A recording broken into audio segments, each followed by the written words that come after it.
তাদের আল্লাহর আইন একটা হোটেলের মধ্যে বাস্তবায়ন করতেছে একটা নারী নিয়া, আর সৎ লোক হইছে সেই এমপি।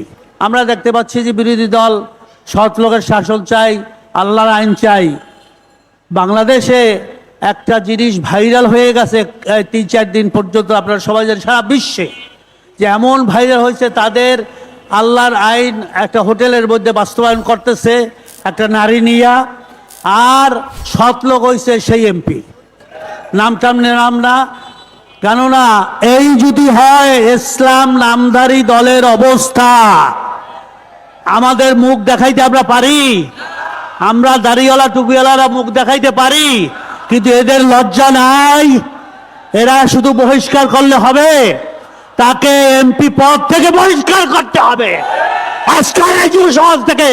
আমরা বলতে চাই, আপনারা যদি লজ্জা থাকে, কিভাবে 8 জুলাই পর্যন্ত দুর্নীতিতে ধর্ষণে নিমজ্জিত হয়েছে এই জাতি, এই দেশের মুসলমানরা, সারা বিশ্বের মুসলমানরা জানতে চায় আপনার কত মিথ্যা ধোঁকাবাজি মুনাফিকি করবেন।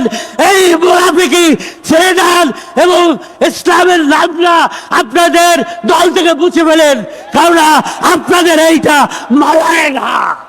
ইসলামকে আপনারা কুলুষিত করতেছেন। আমরা চাই এই দেশটা কোরআন হাদিস অনুযায়ী, শরিয়া অনুযায়ী, ইসলামিক তাহজিব তামাদ্দুন অনুযায়ী, আমাদের সংস্কৃতি খোলাফায়ে রাশিদিন মদিনার সঙ্গে চলবে, অন্য কোন দেশের এসে চলতে দেব না ইনশাআল্লাহ। আগামী দিনে প্রস্তুত হন। আমরা পাড়ায় পাড়ায়, গ্রামে গ্রামে, ইউনিয়নে ইউনিয়নে, থানায় থানায় ইসলামী আন্দোলনের দুর্গ তুলব, রাজি আছেন কিনা ইনশাআল্লাহ, এবং শরিয়া ভিত্তিক দেশ পরিচালনা করব। আসুন, একমাত্র শরিয়াই আপনাকে আমাকে মুক্তি দিতে পারে দুর্নীতি, চুরি, ধর্ষণ, রাহাজানি, লুটতরাজ থেকে। একমাত্র এই শরিয়ার কোনো বিকল্প নাই।